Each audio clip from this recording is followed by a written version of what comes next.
Well, if there's anything I've learned from watching Disney Star Wars over the years, is that you should never underestimate their ability to fail upwards. This is my review for the Acolyte episode 4. There's probably going to be spoilers. What's to spoil? I mean, I guess if you care about the show, it will be spoiled, but I mean, not much to talk about. It's less than 30 minutes long. Like, it's not a very long episode. It's less minutes than a Clone Wars episode, really. Like, it's not a very long episode and not much happens. I mean, the Jedi figure out, oh, well, there's a Jedi killer out there. We have to go find out who May's master is. And Venestra Roe v. Wade basically commands the Jedi War Room, which I assume Ki-Adi-Mundi is in. If that's Ki-Adi-Mundi, then fine, go ahead, do that. I don't care.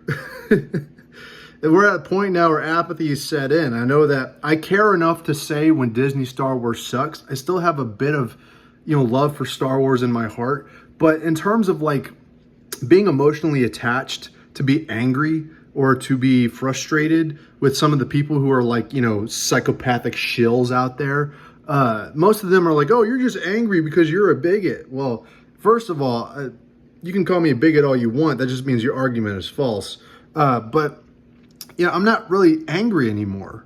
I'm laughing at this stuff. It's so goofy now that I'm actually having more fun than you are, probably, just roasting it. But of course, they deflect and they say, oh, you're angry. You should stop crying. Oh, yeah, detractors detract. That's what they do. So anyway, we find out that Caltech, Tawuki-ass Wookie, I don't remember his name, Kanaka maybe? Fucking shit, man.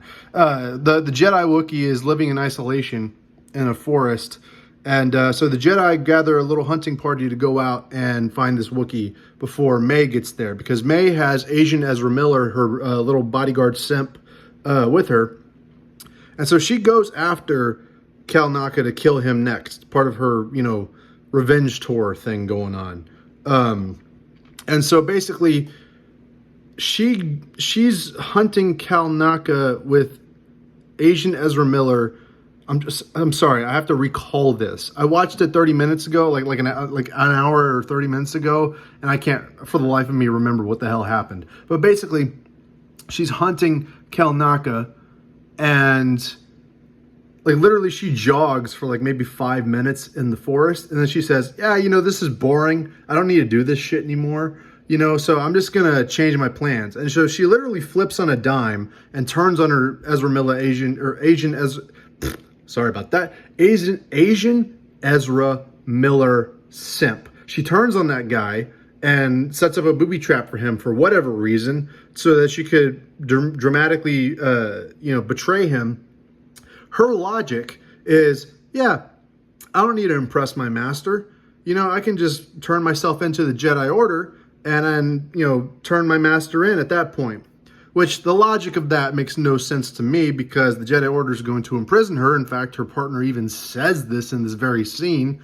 And it's also more insulting that the reason I say there's no plot is because of these moments right here. It's because the establishment that we've pretty much made with May's revenge. She's killing these Jedi to get revenge on them because of what happened in the flashback in episode 3. But we also find out that it's part of a deal about learning to be the acolyte for this mysterious, I don't want to call it a Sith master, and for the life of me, I'm not going to call it a him, because they keep saying, oh, he's going to kill you, and they keep using the he pronouns, and we're going to get to pronouns here in a minute. But they keep saying that it's a he, and I say bullshit. There's a mask on its face. It's clearly a woman. And the shape and structure of this character, also very feminist looking. So, yeah, I'm willing to bet it's either Mother Anastasia, the scissor sister that created the twins, or it's going to be Carrie-Anne Moss. Either one, but it's a woman. Fight me on it. I'm right. It's not a he. Shut up. So anyway, speaking on pronouns, there's a little bastard that he's like a mole or something. He's like a little tracker. And so his name is like Basil. And Chris Gore, who I've met and I'm a fan of, hinted on Film Threat that there would be pronouns in this episode. Now, this pronoun skit wasn't as heavy into the message as I thought it would be, because it's kind of like, hey, in the Star Wars universe, I too would see an alien and not know what gender it is and be like, yeah, I don't know what that thing is. Is it a he, a she, a they? Would it have a third gender? I don't know. It's a fucking alien.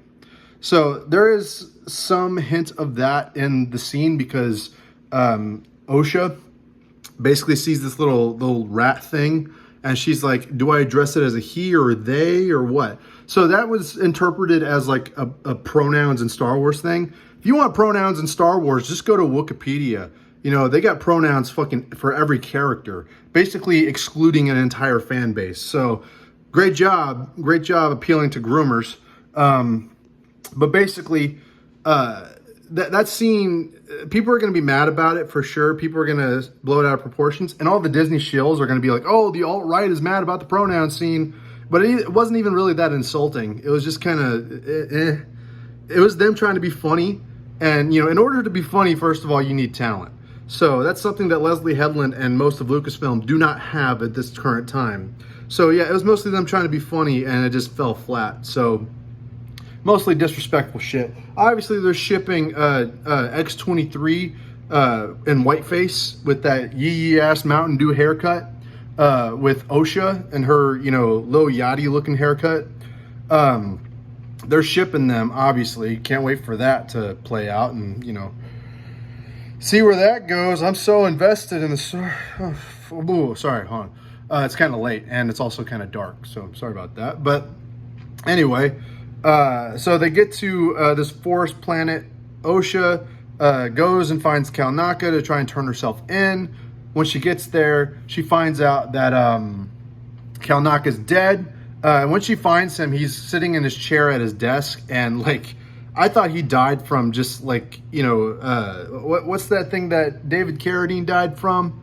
The thing where you choke yourself while masturbating. I thought that's what he did. Because he looked like Randy Marsh from that meme. You know which meme from South Park that I'm talking about, but I can't show it here.